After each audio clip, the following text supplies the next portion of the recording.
Model dasar oligopoli. Pengertian pasar oligopoli. Istilah oligopoli berasal dari bahasa Yunani yaitu oligos polein yang berarti yang menjual sedikit atau beberapa penjual. Teori oligopoli memiliki sejarah yang cukup panjang. Istilah oligopoli pertama kali digunakan oleh Sir Thomas More dalam karyanya pada tahun 1916 yaitu Utopia. Dalam karya tersebut dikatakan bahwa harga tidak harus berada pada tingkat kompetisi ketika perusahaan di pasar lebih dari satu.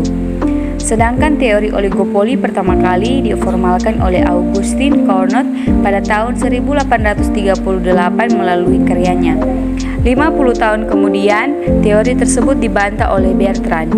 Meskipun menuai banyak kritik, namun hingga kini teori Cournot tetap dianggap sebagai benchmark bagi teori-teori oligopoli lainnya.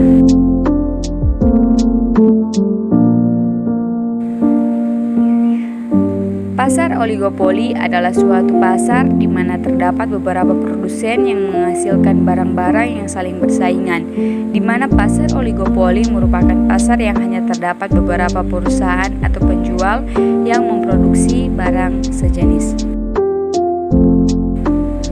Ciri-ciri pasar oligopoli. Yang pertama, pasar oligopoli hanya terdiri atas sekelompok kecil perusahaan. Kedua, barang yang diproduksi adalah barang yang standar atau barang yang berbeda corak atau bersifat homogen dan bisa juga berbeda. Yang ketiga, terdapat banyak pembeli di pasar seperti pasar persaingan sempurna. Jumlah pembeli di pasar oligopoli sangat banyak. Yang keempat, hanya ada beberapa perusahaan atau penjual yang menguasai pasar. Yang kelima, adanya hambatan bagi pesaing baru. Keenam, adanya saling ketergantungan antara perusahaan atau produsen. Yang ketujuh, advertensi atau periklanan sangat penting dan intensif. Yang kedelapan, sulit dimasuki perusahaan baru. Dan yang kesembilan, harga jual tidak mudah berubah. Model oligopoli. A. Model permintaan yang patah.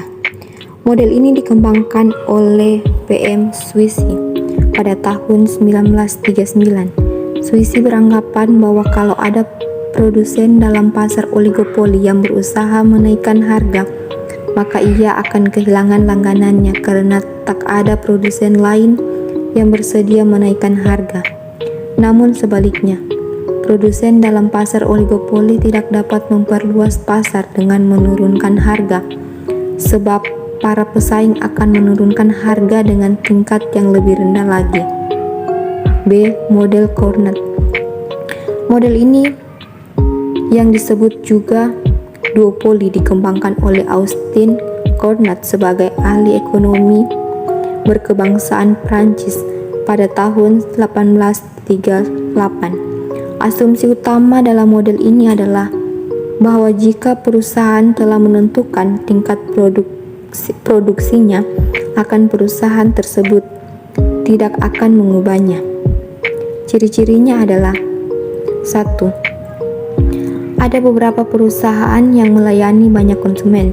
2. Perusahaan-perusahaan memproduksi barang yang homogen maupun sedikit ada perbedaan. 3. Setiap perusahaan, yakni pesaingnya, akan tetapi mempertahankan output konstan apabila salah satu perusahaan merubah tingkat outputnya. 4. Ada halangan untuk perusahaan masuk ke dalam pasar ini. C. Model Stackbar.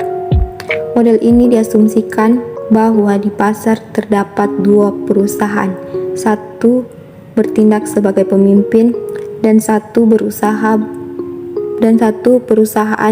berlaku sebagai pengikut.